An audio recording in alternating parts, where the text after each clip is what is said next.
କୁଚିଣ୍ଡା ଅଞ୍ଚଳରେ ପୁଲିସର ତ୍ୱରିତ ପଦକ୍ଷେପ ଯୋଗୁଁ ଏକ ବଡ଼ ଅପରାଧକୁ ଏଡ଼ାଇ ଦିଆଯାଇଛି।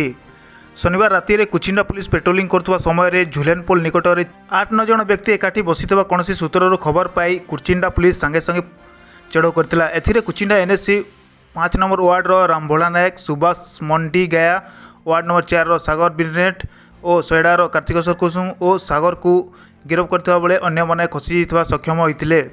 ସେମାନଙ୍କର ନିକଟରୁ 3ଟି ଛୁରୀ, 2ଟି ଲୁହା ରଡ୍, 4ଟି ମାସ୍କ, 4ଟି ଟର୍ଚ୍ଚ ଲାଇଟ୍ ଓ 2 ପ୍ୟାକେଟ୍ ଲଙ୍କା ପାଉଡର ପୁଲିସ ଜବତ କରିଛି।